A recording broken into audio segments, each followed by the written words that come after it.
Hey, um, all right. So today, finance mindset, right? That's the whole purpose of my channel. And so the thing that I want to talk to you guys today is just baseline, getting started. All right. So in order to stop living paycheck to paycheck, you have to start by changing your mindset. The most important thing and the biggest step in making the necessary changes is your mindset. If you can identify things that are holding you back and you can overcome them easier, all right?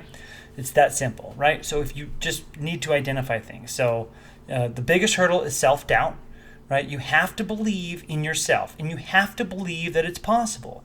Trust in the process. What process are you talking about? It doesn't matter. You're going to develop that process for yourself, okay? So it's the self-doubt. Once you get over that hurdle, the rest will happen. Okay, so the important thing is just going step by step. You can do this. First step is figuring out what is going to motivate you to keep you going. So there's 4 effing motivators. So what is your effing motivator? And the reason I say effing motivator is because there's 4 things that really motivate people: fame, fortune, family, and freedom. Okay, so I'm willing to bet that getting your finances in order is part of the reason why you're trying to find videos like the one you're seeing here. But is that really your motivation, right? We all want to be debt free and be um, free from the trap that is debt and get our finances in order. But what is the motivation for you, right? Is it your family? Do you want to be able to spend more time with your family? Do you want to buy more things that your family, to be able to afford more things to, buy your kids things and take them on nice trips and stuff? So you got to really figure out what is it that you are struggling with most. And then you need to start finding out what have you done to fix it. So there's plenty of self-help. But let's face it, I can't remember the who quoted it, but you buy a self-help book and it just stays on your bookshelf, so it becomes shelf help, right?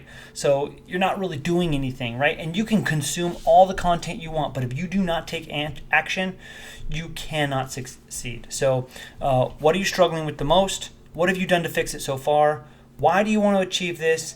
And how would you feel if you eliminated this struggle from your life? Okay, so obviously, starting a budget is a huge action step in being able to deal with your finances, right? So whether that's doing writing everything down. I have a budget sheet that I've built for people. It'll calculate your debts. You can put in a date to find out when you can be debt free. Check this out, okay? You must go ahead, click the link in the description, give me your email, and I'll send it to you, okay?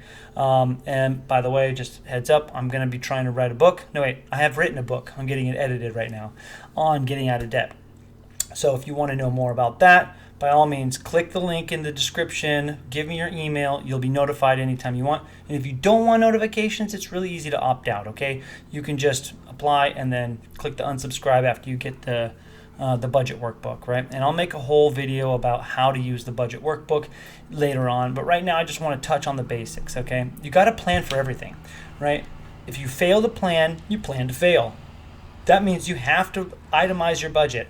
What is it? Your gas, your electricity, everything. You have to do everything. Your mortgage, your car payment, your groceries, your fun money, right? Fun money is like going out to the bar or just buying drinks, or maybe it's spending money on your hobby, whether that be Magic the Gathering or buying in-app purchases for your favorite video game or whatever else you like to do. Maybe it's golfing. I don't know. You tell me what your hobbies are. But there's tons of different ways you can plan for this, and the best way is to list everything out, and that's what the budget sheet that I have will do for you. Okay, so and also there's other things that you need to budget for at different times of the year: Christmas, birthdays, other holidays. We just had Easter.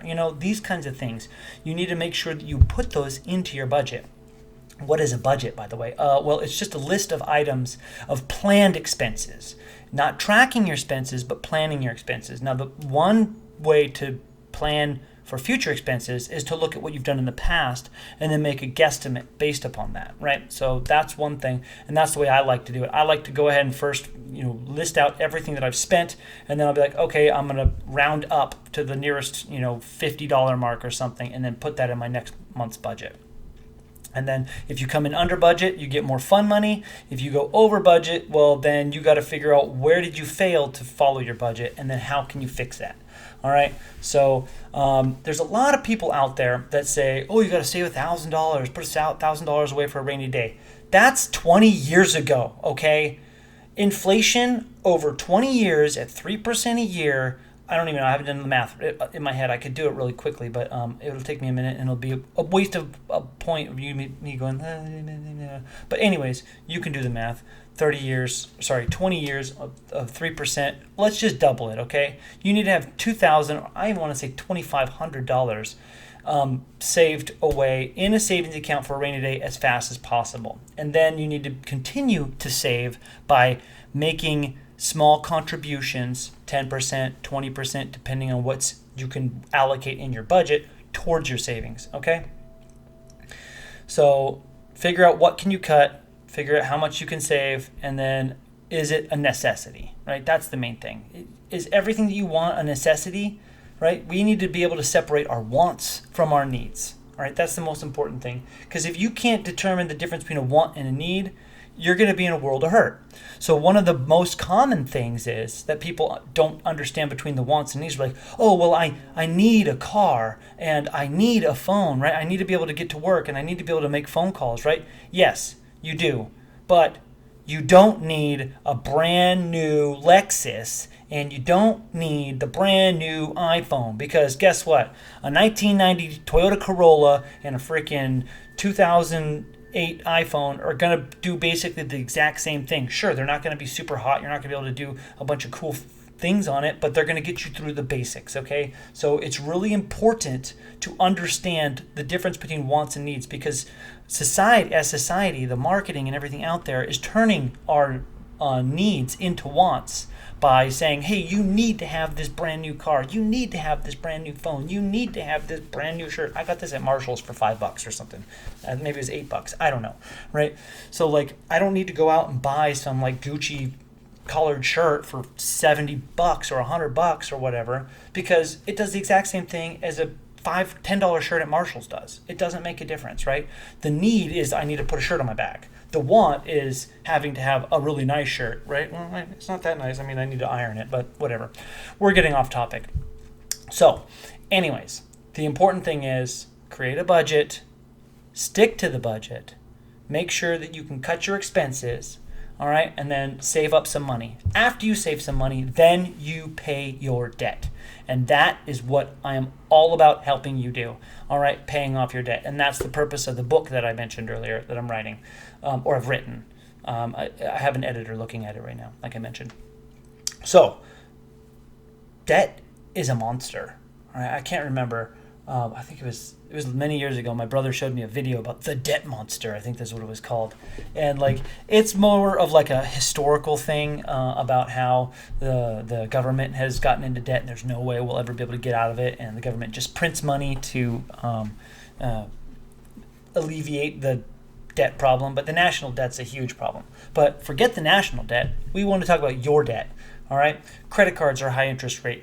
Automobile loans are unnecessary for the most part. You should just use your old junker car unless you can't handle it anymore, and then trade it in and try and use as much cash that you've saved up to buy it outright. If you can get 0% introductory financing, that's great, you know. But anyways, yeah, do what you can to become debt free. Pay off all your debts. There's two main methods: snowball, avalanche. I've talked about them. I disagree with both of them entirely. Well, to a certain degree. There's an inflection point with the avalanche that you have to pay attention to, and that's a whole in-depth topic. If you wanted to do some one-on-one coaching with me, I do charge $200 for half an hour. Leave a comment down below, send me an email after you sign up for my mailing list, and then we can discuss when's a good time and everything. I haven't set up a calendar yet, but I will, and we'll get that out there. So yeah, that's basically it, right? Change your mindset, save up some money for a rainy day, pay off your debts, all right? Then what? Then just make sure that you have that plan and you stick to it, okay? So again, I have a book coming out. My name's Jason, and I've worked in finance for over a decade now. The most fun I had working in finance is when I worked in consumer lending, and that's why I've decided to make it my goal to help people get out of debt, and that's why I've changed my channel direction, and that's why I am writing the book that I've written. So go ahead, give me a like, share, subscribe, whatever. Don't if you want to. It doesn't matter to me. Like, what matters to me is that you're getting information that's going to help you move forward towards your financial goals. So I got a Facebook group you can join.